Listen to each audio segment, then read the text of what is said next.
Microsoft Excel के part 16 में आपका स्वागत है। आज हम आपके लिए जो ऑप्शन लेकर आए हैं वो हैं कंडीशंस, लॉजिकल और कंडीशनल फंक्शंस की बात करने जा रहे हैं। हमारे पास लॉजिकल और कंडीशनल फंक्शन में if function, nested if, and, combined if and and, ये फार्मूलाज आते हैं। तो आज हम इन्हें डिस्कस कर रहे हैं और इनको आप अगर अच्छे से कर लेते हैं तो आप एक्सेल के अंदर बहुत बड़ी बड़ी कंडीशंस लगा के अपने बहुत बड़े काम को आसानी से कर सकते हैं। तो चलिए शुरू करते हैं। पहले देखते हैं हमारा इफ़ फंक्शन क्या होता है, इफ़ फार्मूला क्या होता है। जैसे कि यहाँ लिख रहा है इफ़ फंक्शन परफॉर्म करता है लॉजिकल टेस्ट को। अब अगर वो रिटर्न वन वैल्यू या तो ट्रू रिटर्न करेगा या फिर फॉल्स वैल्यू रिटर्न करेगा। अब ये रिटर्न करना समझ लीजिए, मीन्स आप एक कंडीशन लगाएंगे जिसका आपने कहा लॉजिकल टेस्ट।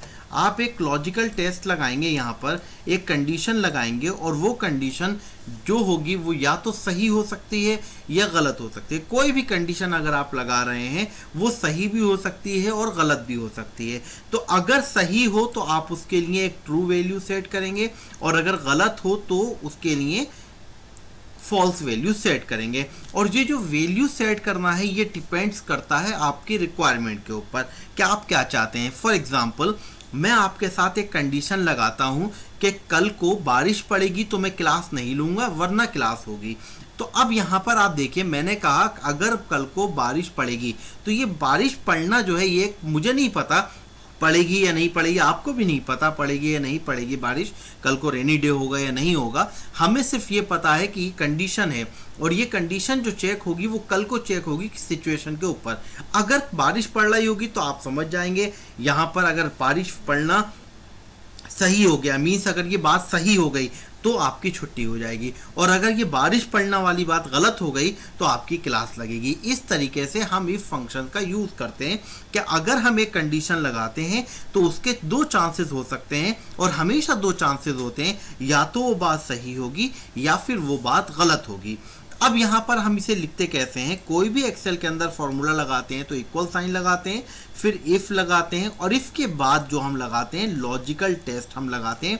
और सबसे इंपॉर्टेंट चीज यही है जो आपकी जरूरत को बताती है। लॉजिकल टेस्ट मीन्स जो कंडीशन आप चेक करना चाह रहे हैं, कुछ भी हो सकती है वो मार्क्स की सेंस में हो कि भाई मार्क्स कितना इंटर किया है, या ग्रेड की सेंस में हो, अगर किसी के 75 से ज़्यादा हो तो आ जाए डिस्टिंक्शन, अदरवाइज आ जाए पास। तो इस कंडीशन में भी हम लगा सकते हैं लॉजिकल टेस्ट। अब लॉजिकल टेस्ट में आप देखें इसके आगे लिखा हुआ है वैल्यू इफ ट्रू, मतलब अगर ये जो लॉजिकल है और ये लॉजिकल अगर कंडीशन जो हुई ये सही भी हो सकती है गलत भी हो सकती है। अगर ये सही होती है, इन केस ये सही होती है तो आ जाएगा इधर जो भी वैल्यू लिखी होगी यहाँ पर आप जो भी वैल्यू लिख देंगे वो आ जाएगा। और अगर ये कंडीशन होती है गलत, हमें नहीं पता गलत होगी, ये तो तब पता चलेगा जब इसकी वैल्यू हमें पता हो। अगर ये फॉल्स होती है तो जो फॉल्स में जो आएगा वो ये वैल्यू आ जाएगी जो भी यहाँ पर लिखी होगी। मीन्स हमें ये बात क्लियर हो गई कि हमारा जो लॉजिकल टेस्ट है यही डिपेंड करता है हमारे आउटपुट के ऊपर कि आउटपुट ट्रू वैल्यू आएगा या फॉल्स वैल्यू आएगा। तो ध्यान रखें यहाँ आर्ग्यूमेंट जो हमने दिए हैं, ये आर्ग्यूमेंट ये वैल्यू जो दिए इनको डिस्क्राइब भी कर दिया है। ये एक कंडीशन है और इस कंडीशन ही जो है या तो वो सही होगी या फिर वो गलत होगी। आप इस तरीके से भी चेक कर सकते हैं, आपने एक वैल्यू एंटर की है और आप चेक करना चाहते हैं कि वो मेल है या फीमेल है। अब सोचिए नॉर्मली तो आप क्या बोलते हैं कैसे चेक करेंगे, एक्सेल के अंदर आप कैसे चेक कर सकते हैं वो मेल है या फीमेल है। आपके पास एक कॉलम है जिसके अंदर मेल और फीमेल का एक सेक्शन डलना है, यानी कि जेंडर लिखा हुआ है, और इस जेंडर के अंदर अगर किसी ने लिख दिया है मेल एम तो हमने कहा वो हो जाए क्या मेल होगा, और एफ लिख देगा तो वो फीमेल होगा। तो हमने ये कहा कि सपोज कीजिए अगर जो हमारी वैल्यू है वो बराबर है एम के तो मैसेज आ जाए मेल, और अगर वो मेल नहीं हो तो फिर वो क्या होगा फॉल्स वैल्यू आ जाएगी, मींस फीमेल आ जाएगा। आपने कंडीशन चेक करी है कि अगर वो मेल हो, ठीक है, अब मेल हो यानी कि वैल्यू एम होगी तो ट्रू वैल्यू क्या आ जाएगी मेल आ जाएगी, और अगर ये बात गलत होगी तो इसका मतलब वो क्या होगा फॉल्स वैल्यू में चला जाएगा। तो ये हमारे लॉजिकल कंडीशंस होती हैं, आर्ग्यूमेंट्स हमने यहाँ पर इनको आपको बता दिए। अभी आपके ये और क्लियर समझ में आ जाएंगे जब हम आगे इसके ऊपर वर्क करेंगे। तो इसका एग्जाम्पल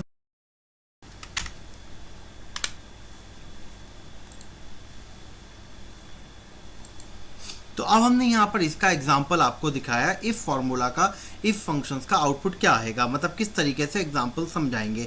सपोज कीजिए आपके पास कुछ फील्ड्स हैं, यहाँ पर रोल नंबर है, यहाँ पर नेम है, यहाँ मार्क्स है और यहाँ रिजल्ट है। अब रिजल्ट में आपको ये चेक करना है वो पास है इस सब्जेक्ट में या फेल है। तो ये जो पास और फेल है वो आप कैसे पता चलेगा, वो आपको सिर्फ और सिर्फ जो पता चल सकता है वो इस मार्क्स के अकॉर्डिंग ही पता चल सकता है, जो आपने यहाँ पर लिख रखी हैं वैल्यूज, इनके अकॉर्डिंग ही पता कर सकते हैं कि वो पास है और फेल है। तो अब देखिए मैं कैसे चेक करूँगा, मुझे पता है कि 40% से ज़्यादा वाला जो वैल्यू होती है वो पास होगी। अब मैंने यहाँ पर एक कंडीशन लगाई, और कंडीशन मुझे कहाँ लगानी है, यहाँ पर, क्योंकि मुझे यहाँ पर अपना रिजल्ट चाहिए। तो मैंने यहाँ पर रिजल्ट में कर्सर रखा और आप देखें यहाँ पर मैंने एक कंडीशन लगाई है इफ़। अब देखिए मेरी जो वैल्यू है वो है C2 के अंदर, ये जो मेरी वैल्यू है वो इसके अंदर है और इसका नाम है C2। आप देखें C और रो जो है वो 2 है तो इसका नाम हो गया C2। मैंने यहाँ कंडीशन लगाई अगर C2 40 से ज़्यादा हो, C2 is greater than equal to 40। If the condition is true the value will be passed. अगर ये कंडीशन गलत होगी तो आंसर आएगा फेल। मगर अब देखिए ये कैसे चेक कर रहा है, ये सिर्फ चेक कर रहा है इस वाले को, C2 के अंदर जो वैल्यू है वो बड़ी है या बराबर है 40 के। अब यहाँ पर ये बात सही भी हो सकती है और यहाँ पर ये बात गलत भी हो सकती है, और ये पता कब चलेगा आपको, जब आप C2 की वैल्यू को चेक करेंगे।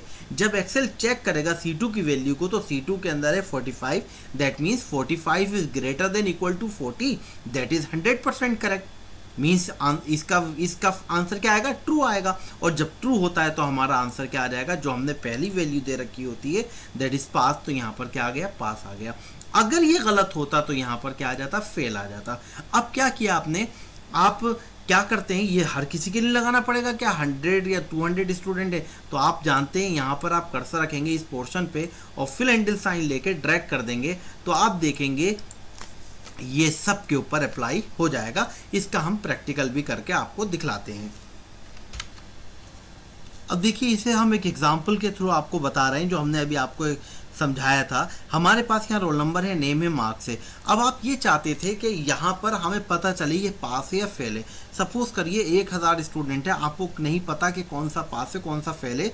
आप क्या सबको चेक करेंगे 1000 स्टूडेंट को, तो बहुत टाइम कंज्यूमिंग हो जाएगा। तो ऐसी सिचुएशन में हम क्या करते हैं, हम यहाँ पर लॉजिकल कंडीशन इफ़ का यूज़ करेंगे।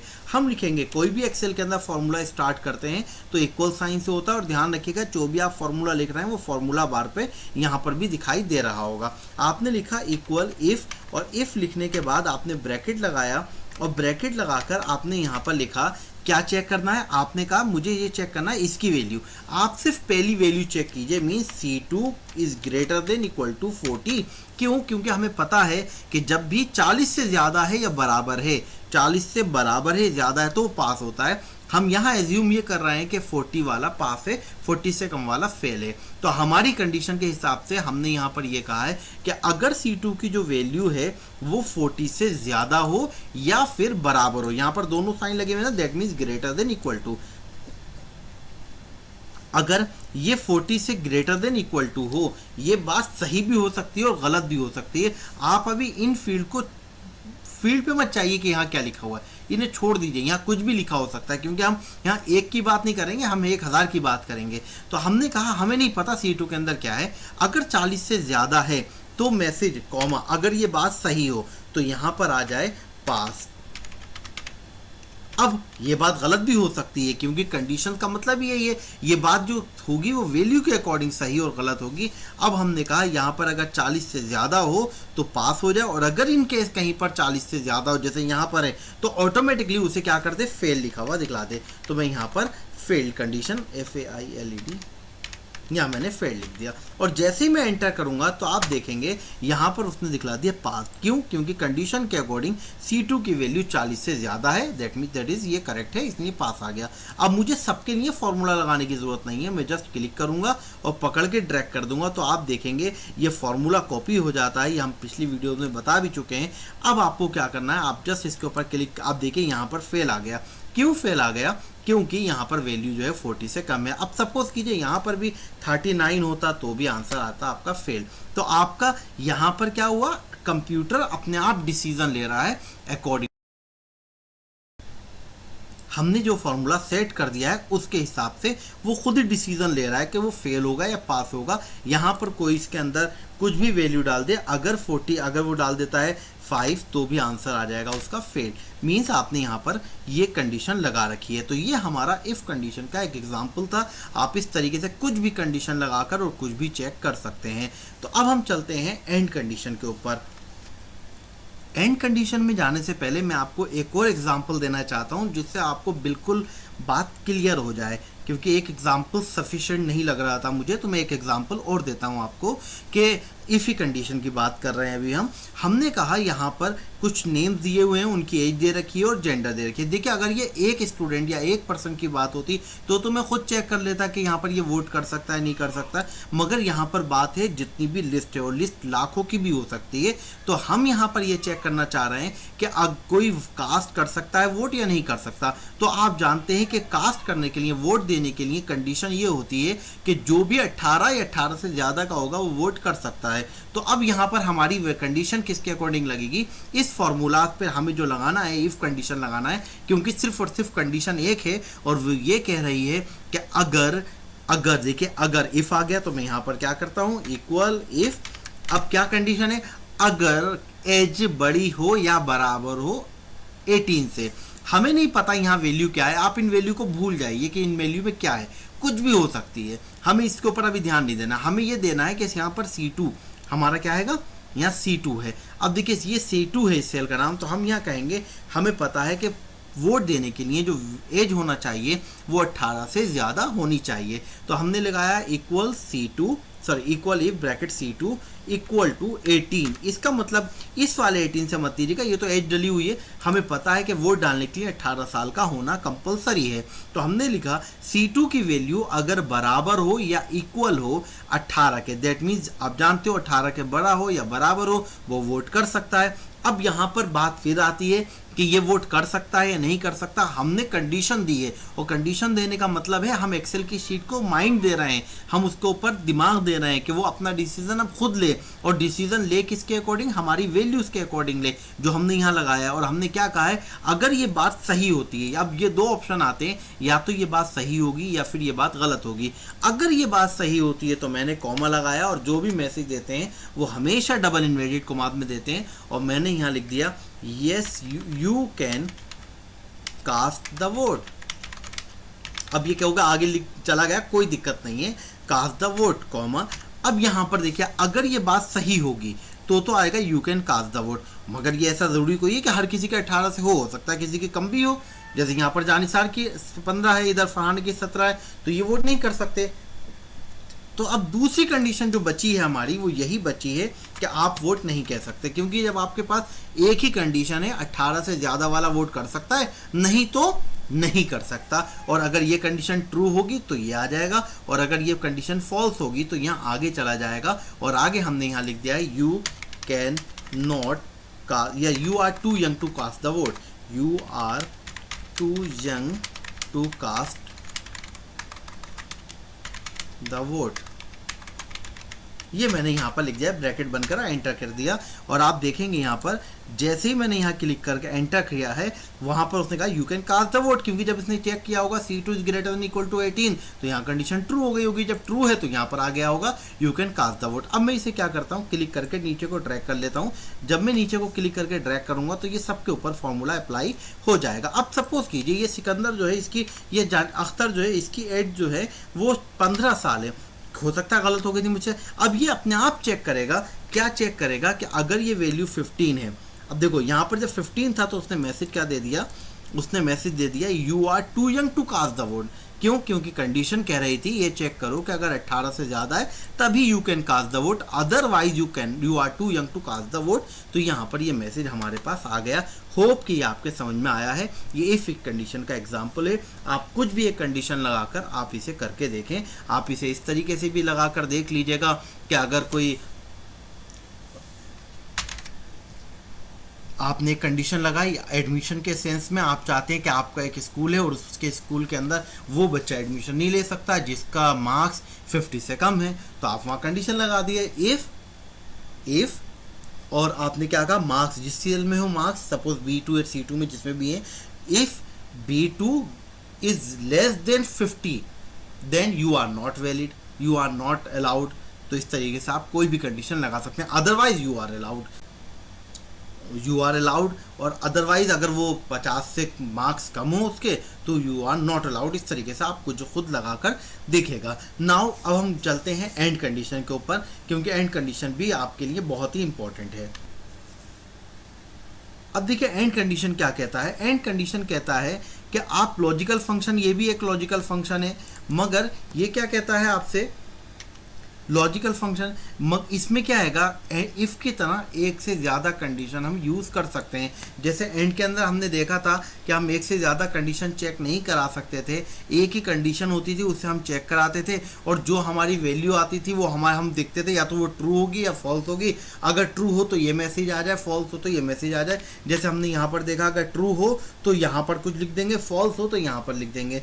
एंड के अंदर ऐसा नहीं होता, एंड में आप एक से ज़्यादा कंडीशन लगा सकते हैं। जैसे इफ़ में देखिए आपने एक ही कंडीशन लगाई थी, लॉजिकल टेस्ट एक था, यहाँ पर आप एक से ज़्यादा लॉजिकल टेस्ट लगा सकते हैं, कम से कम 2, उससे ज़्यादा जितने भी आप लगा सकते हैं। अप्रॉक्सीमेटली 255 तक आप कंडीशंस लगा सकते हैं इसके अंदर। बहुत ज़्यादा हो गई, इतनी ज़रूरत भी नहीं होती, बट आप लगा सकते हैं।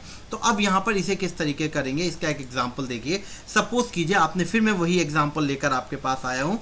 आपने सपोज़ की यहाँ पर कई सारी वैल्यूज़ हैं आपकी, आपने ये चेक करा कि आप ये चेक करना चाह रहे थे कि मार्क्स जो है वो वैलिड भी हैं नहीं है। अब मार्क्स वैलिड करने की बहुत सारी कंडीशन ये हैं कि आपने यहाँ पर सिर्फ और सिर्फ ये चेक करना चाह रहे हैं कि वो मार्क्स वैलिड होंगे जो 0 से ज़्यादा हों और 100 से कम हो। मीन्स ये जैसे कि ये 45 है, ये हमारा यहाँ पर वैलिड है क्योंकि मार्क्स जो होते हैं सुबहान के वो 0 से ज़्यादा होंगे और 100 से कम होंगे। इन केस अगर कोई भी ऐसा आ जाए, देखिए यहाँ मैंने लगा रखा है equal and bracket C2 great, means C2 की वैल्यू को चेक करेगा, ये बड़ी है, बराबर है 0 के। अगर ये 0 के बड़ी है और 100 से छोटी है, अब ये 0 से और 100 के बीच में कुछ भी हो, हमें कोई दिक्कत नहीं है। अगर कुछ भी है तो मैसेज क्या आ जाएगा, ट्रू। अब आप कहेंगे ट्रू दिया तो नहीं, देखिए एंड कंडीशन में हमें कोई मैसेज देने की ज़रूरत नहीं होती। इसका आंसर या तो ट्रू आएगा या फिर फॉल्स आएगा, तीसरा कोई भी आंसर इसका नहीं आता है। ये ध्यान रखिएगा, इसका आंसर या तो ट्रू आएगा या फिर फॉल्स आएगा, लिखा हुआ मैसेज नहीं आता है। एंड कंडीशन के अंदर हमें एक बेनिफिट मिलता है कि हम एक से ज़्यादा कंडीशन लगा सकते हैं, मगर एक कमी भी है कि हम अपना मैसेज नहीं दे सकते। इफ़ कंडीशन के अंदर यही उल्टा कर दे, इफ़ कंडीशन के अंदर हम एक से ज़्यादा कंडीशन चेक तो नहीं कर सकते मगर अपना मैसेज दे सकते हैं। तो इफ़ और एंड में यही फ़र्क है। जो इफ़ के अंदर अच्छाई है, इफ़ के अंदर अच्छाई क्या है, अपना मैसेज दे सकते हैं, एंड में नहीं दे सकते। इफ़ के अंदर कमी क्या है कि एक से ज़्यादा कंडीशन चेक नहीं कर सकते, एंड में एक से ज़्यादा कंडीशन चेक करा सकते हैं। तो यहाँ पर एंड की हम बात कर रहे हैं, तो यहाँ हमने कंडीशन लगाई कि C2 की वैल्यू अगर 0 से 100 के बीच में हो तो आ जाएगा। इसका मतलब ये कंडीशन जहाँ सही हो वह ट्रू आ जाए। तो यहाँ सही जब हमने ट्रैक किया तो यहाँ पर फॉल्स हो गई, तो यहाँ पर आंसर क्या आ गया, फॉल्स आ गया। तो होप ये आपके समझ में आया होगा। इसको भी हम प्रैक्टिकल में करके देखते हैं। मेरे पास मार्क्स है, मैं ये चेक करना चाह रहा हूँ जो मार्क्स हैं वो वैलिड भी हैं। अब वैलिड की पहचान के लिए मैं जो चाहता हूँ कंडीशन, वो ये चाहता हूँ कि जो भी कंडीशन है, जो भी वैल्यूज़ हैं वो 0 से ज़्यादा हों और 100 से कम हो। अगर 0 से ज़्यादा है और 100 से कम है, मीन्स 100 तक है, 100 तक हैं, 0 से लेकर 100 तक हैं, तो ये वैलिड हो सकते हैं मार्क्स, इसके अलावा वैलिड नहीं हो। तो अब हम कैसे लगाएंगे, कोई भी फॉर्मूला लगाते हैं तो इक्वल साइन लगाते हैं, एंड लगाया, ब्रैकेट लगाया, लॉजिकल कंडीशन देखिए पहला आ गया। मैंने कहा C2 is equal to greater than equal to 0। अगर C2 के अंदर जो वैल्यू है 0 से बड़ी हो या बराबर हो, और फिर हमने कॉमन लगा के दूसरा लिख गया, ये एंड है। और एंड जो होता है आपने यहाँ पर लगाया C2 less than equal to 100, मतलब 100 से कम होनी चाहिए। ये बात सही होगी तो आंसर ट्रू आएगा, नहीं तो फॉल्स आएगा। इसमें हम कोई मैसेज नहीं देते, या तो ट्रू आएगा या फॉल्स आएगा। अब ये ट्रू और फॉल्स कैसे आएगा, देखिए आप यहाँ देखें, यहाँ 2 कंडीशंस लगी हुई हैं, कंडीशन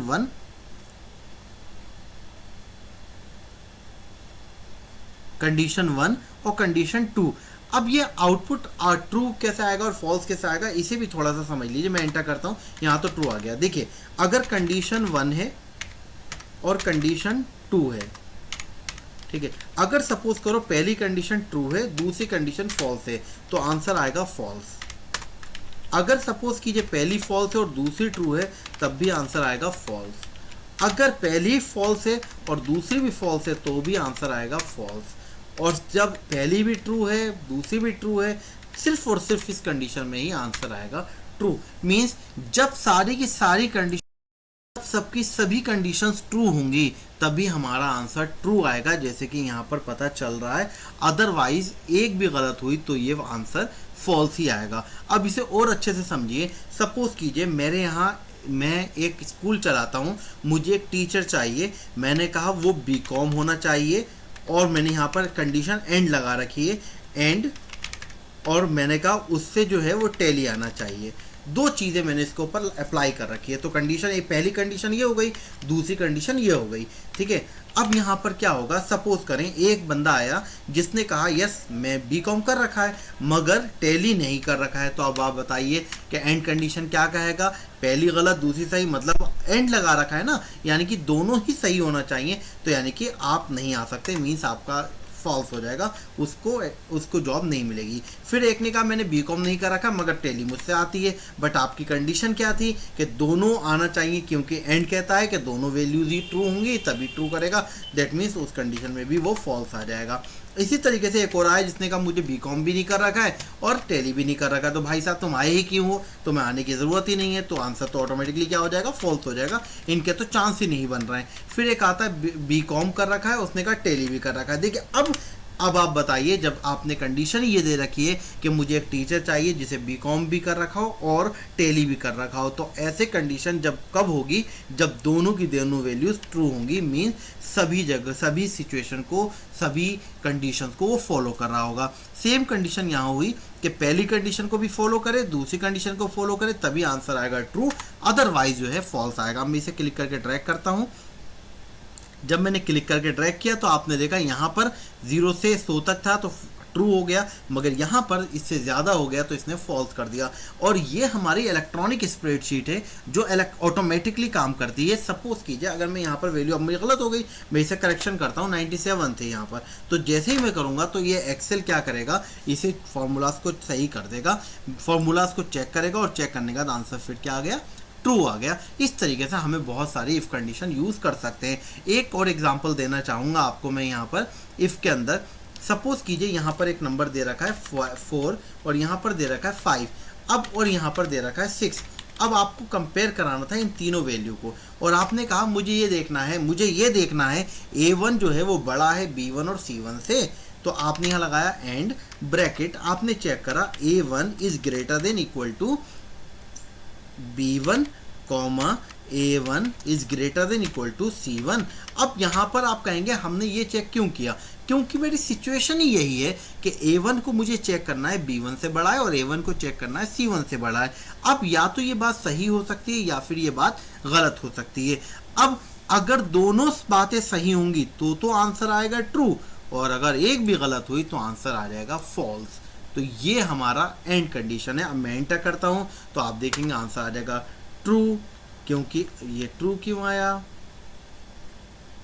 देखिए ट्रू आ रहा है ना, गलत आ रहा है। एक्चुअली जगह मैंने बेवकूफ़ी कर दी, यहाँ पर A1 नहीं है A16 है और यहाँ पर B16 है, यहाँ पर A16 है और यहाँ पर C16 है। अब चेक करते हैं, अब आंसर आ जाएगा फॉल्स आ जाएगा। मीन्स ये 5 4 से बड़ा है, बिल्कुल सही बात है, मगर 5 6 से बड़ा नहीं है। तो ये एक सही एक गलत होती है तो आपको पता है क्या होगा, फॉल्स आ जाएगा। तो होप कि ये आपको एंड कंडीशन समझ में आई होगी।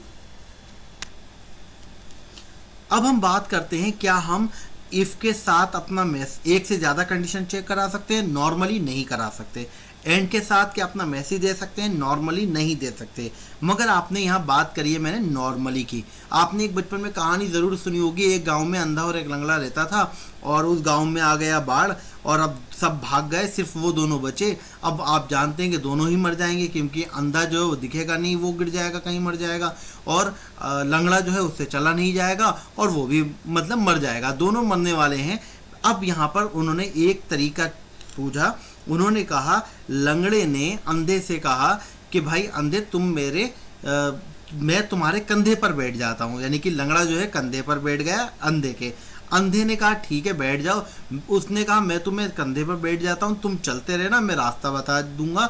इस तरीके से दोनों वहां से निकल लिए। अब ये बात सच है या झूठ है ये अल्लाह जाने, हम इसकी बात नहीं करते। हम यहाँ पर इस एग्जाम्पल को समझाने के लिए बात कर रहे हैं। यहाँ पर ये एग्जाम्पल कह रहा है आपका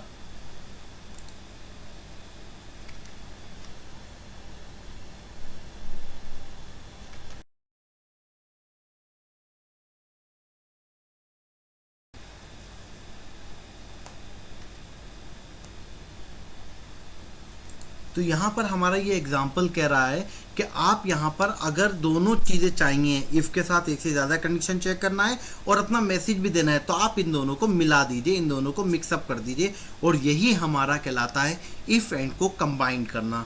तो बहुत अच्छे से देखिए किस तरीके से हम इसकी ज़रूरत कर सकते हैं। जैसे कि हमने ये वाली कंडीशन तो आपको बताई थी कि वो वोट कर सके जिसकी एज 18 से बड़ी है, मगर अब हमारी एक कंडीशन ये हो गई, सिचुएशन ये हैगी कि eligibility of marriage for marriage हम चेक करना चाह रहे हैं। जब एलिजिबिलिटी फॉर मैरिज हम चेक करना चाह रहे हैं तो आप ये बताइए शादी के लिए एलिजिबल कौन होगा। शादी के लिए तो एलिजिबल वही आदमी हो सकता है ना जो अब देखिए कास्ट में क्या होता था, 18 से बड़ा, चाहे मेल हो फीमेल हो, सब वैलिड है, सब वोट कर सकते हैं। मगर शादी की जब बात करते हैं तो अकॉर्डिंग टू इंडियन कॉन्स्टिट्यूशन जो हमारा एक्ट है उसके हिसाब से कि मेल के लिए 21 साल होना है और फीमेल के लिए 18 साल से ज़्यादा होना है, तभी वो मैरिज के लिए एलिजिबल हो पाएगा, योग्य हो पाएगा। तो हम यहाँ पर एक ऐसी कंडीशन चेक करेंगे जहाँ पर हम चेक करेंगे कि अगर C2 की वैल्यू बड़ी हो या बराबर हो किससे, 18 से, मीन्स 18 से बड़ी है C2, और C2 के अंदर वैल्यू हो, सॉरी D2 के अंदर, D2 हमारा क्या आएगा जिसके अंदर हमारा जेंडर है, D2 की जो वैल्यू हो वो हो हमारी क्या चीज़, मेल, सॉरी फीमेल, सॉरी हाँ फीमेल होगा। इसे समझ लीजिएगा कि अब हम क्या चाह रहे थे, यहाँ पर हम ये चाह रहे थे कि अब अगर मैरिज के लिए एलिजिबिलिटी चेक करना है तो हमने कहा अगर 18 से ज़्यादा हो C2 की वैल्यू और D2 के अंदर फीमेल हो तो वो मैरिज के लिए एलिजिबल है। तो ये तो रही बात किसके लिए, सिर्फ एक के लिए। फिर हम चेक करेंगे कि C2 के अंदर 21 हो और D2 के अंदर मेल हो तो भी क्या होगी एलिजिबिलिटी, तो भी ट्रू हो जाएगी, क्योंकि इसका मतलब क्या, वो भी शादी कर सकता है, 21 साल से बड़ा आदमी लड़का है तो वो कर सकता है, मेल है तो ठीक है। इसके अलावा कोई भी सिचुएशन है तो वो शादी नहीं कर सकता, वो यंग है अभी, वो 18 या हम ना तो वो मेल और फीमेल की दोनों की जो कंडीशन है उनको फॉलो नहीं कर रहा है। तो अब इसे कैसे लगाएंगे, उम्मीद है कि आपके समझ में आया होगा। तो आ जाते हैं अपनी एक्सेल शीट के ऊपर और अब इसे देखते हैं। तो अब देखिए मुझे यहाँ पर एक कंडीशन लगानी है और ऐसी कंडीशन ना तो इफ़ लगा सकता है ना एंड लगा सकता है। तो मैंने आपको अभी एक कहानी सुनाई कि एक अंधा और एक लंगड़ा दोनों को मिला दो तो वो बाढ़ से निकल जाएंगे, बिल्कुल यहाँ पर भी वही होना है। देखिए हमें यहाँ पर एक से ज़्यादा कंडीशन चेक करनी है और मैसेज भी देना है, यानी कि इफ़ कंडीशन कहता है कि अपना एक से ज़्यादा कंडीशन चेक नहीं कर सकते मगर अपना मैसेज दे सकते हैं। एंड कंडीशन कहता है कि एक से ज़्यादा कंडीशन चेक कर सकते हैं, अपना मैसेज नहीं दे सकते। तो हम यहाँ पर इन दोनों को कंबाइन कर देंगे, मिला देंगे। तो देखिए ये किस तरीके से काम करेगा। कोई भी फॉर्मूला स्टार्ट होता है इक्वल लगाते हैं, फिर हमने लगाया इफ़ के अंदर। अब देखिए यहाँ पर हम क्या करेंगे, हम लिखेंगे यहाँ एंड। अब जो कंडीशन है वो चेक कीजिए। मैंने कहा अगर C2 के अंदर जो वैल्यू है वो बड़ी है, बराबर है 18 के, और D2 मीन जिसके अंदर जेंडर है वो बराबर है फीमेल के। अभी मैं फीमेल के लिए चेक करता हूँ। देखिए अब आप क्या होता है, नॉर्मली आप कहेंगे सर ये तो एंड के लिए एक कंडीशन ये हो गई और एक कंडीशन ये हो गई। बिल्कुल सही बात है, एंड के लिए ये दो कंडीशन हो गई और एंड में एक से ज़्यादा कंडीशन लगाते हैं हम, बिल्कुल सही हो गई। मगर इफ़ के लिए तो गलत हो गई ना, इफ़ के अंदर तो एक से ज़्यादा कंडीशन चेक नहीं कर सकते। देखिए इफ़ के एंड के लिए तो ज़रूरी है कि पूरी की पूरी दो कंडीशन हो गई, मगर जब इफ़ की बात करेंगे तो यहाँ से लेके यहाँ तक ये एक ही पूरी कंडीशन है। जैसे कि एक एग्जांपल समझिए, मेरे पास दो आंखें हैं, मेरे पास दो आंखें मगर मैं पूरा का पूरा तो एक ही हूँ। मेरे पास 10 फिंगर्स हैं मगर पूरा का पूरा मैं क्या हूँ, एक हूँ। उसी तरीके से एंड के लिए ये दो कंडीशन ज़रूर हैं मगर ये इफ़ के लिए जो कहलाई जाएगी वो एक ही कंडीशन कहलाई जाती है, क्योंकि ये एंड की अगर हम बात करें तो ये पूरी की पूरी एक कंडीशन है। जैसे कि अगर यहाँ पर भी हम देखें इसे थोड़ा समझाने के लिए मैं इसे यहाँ आता हूँ। यहाँ पर ये अगर देखा जाए तो सिर्फ कंडीशन ये हैगी जब बात करनी, मगर जब कोई पूछे पूरे की तो ये पूरी भी एक कंडीशन है, तो ये भी ध्यान रखिएगा। तो अब यहाँ पर हमने क्या किया, हमने यहाँ पर इक्वल लगाया और अगर हमने चेक करा ये कंडीशन ट्रू, और आप जानते हैं अगर ये कंडीशन ट्रू हो तो क्या होना चाहिए, इसका मतलब वो 18 साल से बड़ा है और लड़की है तो वो शादी कर सकती है। तो मीन्स मैसेज आ जाए डबल इनवर्टेड कॉमास के अंदर, you are eligible to get married, ये मैसेज आ जाए, ठीक है, यानी कि वो शादी के योग्य है, वो कर सकती है।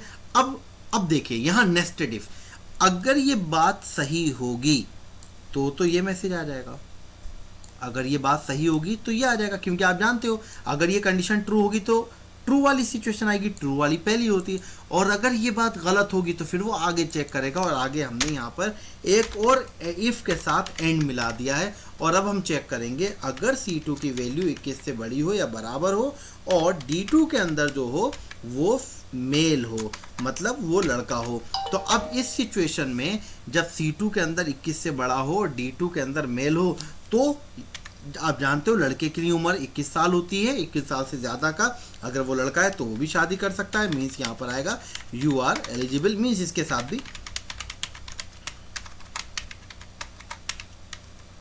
मैरिड, तो यहाँ पर ये भी आ जाएगा।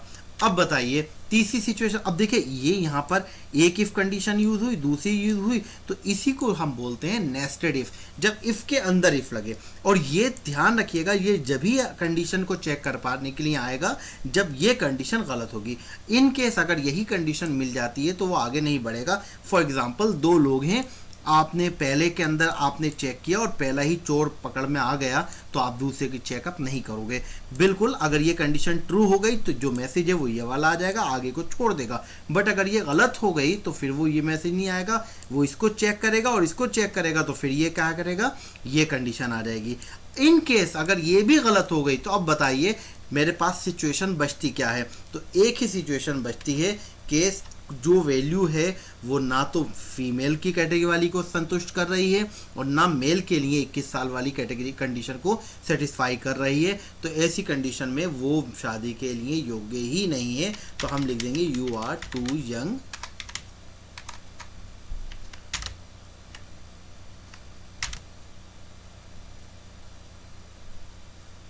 You are too young to get married. उसके बाद हमने इसे ब्रैकेट को दो ब्रैकेट स्टार्ट करे थे उन्हें क्लोज कर दिया, एंटर कर दिया।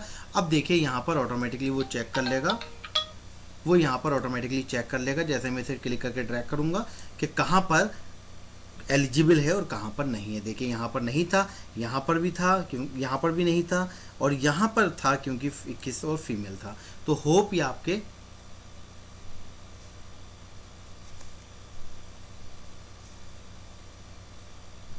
हेलो, हाँ नमस्ते। हमने इफ कंडीशन भी आपको बताई, एंड भी बताई, फिर इफ और एंड को दोनों को मिक्स करना भी आपको बता दिया, कंबाइन करना, और फिर यहाँ पर हमने नेस्टेड इफ भी आपको बता दिया है। देखिए ये छोटा सी एक कंडीशन नहीं है, यहाँ पर बहुत बड़ी कंडीशन तक जा सकती है, बहुत बड़ी सिचुएशन तक यूज़ कर सकते हैं। तो आप इन्हें यूज़ करके देखिएगा। यहाँ पर मैं आपको एक और लाइव एग्जांपल करके बता देता हूँ। मेरे पास एक लिस्ट है और इस लिस्ट के अंदर आप देखें कई सारी वैल्यूज़ हैं, यहाँ पर आपको दिखाई दे रही होंगी। अब मैं यहाँ पर भी एक कंडीशन लगा कर दिखला देता हूँ जिससे और क्लियर हो जाए आपको। मैं यहाँ पर बोनस के लिए आपको कंडीशन लगाना दिखला देता हूँ। सपोज़ करो मैं ये चाहता हूँ, आप यहाँ ध्यान से समझिएगा, मैं ये चाहता हूँ कि जिसकी सैलरी 5,000 से ज़्यादा है सिर्फ उसको बोनस मिले। दोबारा से समझिए, वो जिसकी सैलरी 5,000 से ज़्यादा है, इफ़, अब देखिए कंडीशन लगना दिमाग में आ गई होगी, ट्रांसलेट कर रहे होंगे, if salary greater than equal to 5,000, अगर 5,000 से बड़ी हो या बराबर हो तो उसको 5% का डिस्काउंट मिले, वो बोनस मिल जाए, अदरवाइज कोई बोनस नहीं मिले। तो अब आप देखिए इसके लिए कंडीशन हम कैसे लगाएंगे। तो आप देखना है मेरी सैलरी है K2 के अंदर, और मुझे यहाँ पर मैं यहाँ लिख देता हूँ, मैंने यहाँ पर लिखा कंडीशन लगाई इफ़ ब्रैकेट, आप देख रहे होंगे यहाँ पर भी दिखाई दे रहा होगा। मैंने कहा K2 मीन सैलरी मेरी K2 के अंदर है, अगर K2 के अंदर जो वैल्यू है वो बड़ी हो या बराबर हो 5,000 से, ये मेरी सिचुएशन है कि 5,000 से ज़्यादा हो तभी तब उसे कितने का बोनस मिल जाए, मैंने कहा 5% का, तो 5% का बोनस मिलेगा। अब किसका 5%, K2 का, तो K2 मल्टीप्लाई 5 डिवाइड बाय 100 ऐसे भी लिख सकते हैं, या फिर K2 मल्टीप्लाई 5% भी लिख सकते हैं। अब अगर देखिए यहाँ पर अगर ये बात सही हुई, तो 5% का डिस्काउंट मिल जाएगा। और अगर सपोज कीजिए उसकी सैलरी 5,000 से ज़्यादा नहीं हुई तो क्या होना चाहिए, तो हमने कहा उस कंडीशन में उसे 0 मिल जाए। 0 मतलब कोई डिस्काउंट नहीं मिले। एंटर करेंगे तो अब देखिए ये 5,000 से ज़्यादा था तो 270 का मिल गया। और जो भी 5, अब मैं इसे क्लिक करके ड्रैग करता हूँ, सबके लिए अप्लाई करता हूँ, तो आप देखें यहाँ पर ये 5,000 से कम था तो 0%। इस तरीके से आप कर सकते हैं। यहाँ पर बहुत तरीके से आप कंडीशंस लगा सकते हैं, मैं आपको बहुत तरीके से बता सकता हूँ। ऑलरेडी ये वीडियो बहुत लंबा हो गया है, आपके समझ में आना चाहिए। अगर ये आपके समझ में आ गया है तो आप इसे कर ज़रूर देखें। जब तक आप करेंगे नहीं, अपने हिसाब से कंडीशंस लगाएं, जब तक आप ये देखेंगे नहीं, समझेंगे नहीं, तब तक आपको समझ में नहीं आएगा। प्रैक्टिकली खुद करके देखिए। तो आज के लिए इतना ही। वैसे ये वीडियो बहुत लेंथी हो चुका है, आज के लिए इतना ही। अल्लाह हाफिज़ and have a good day.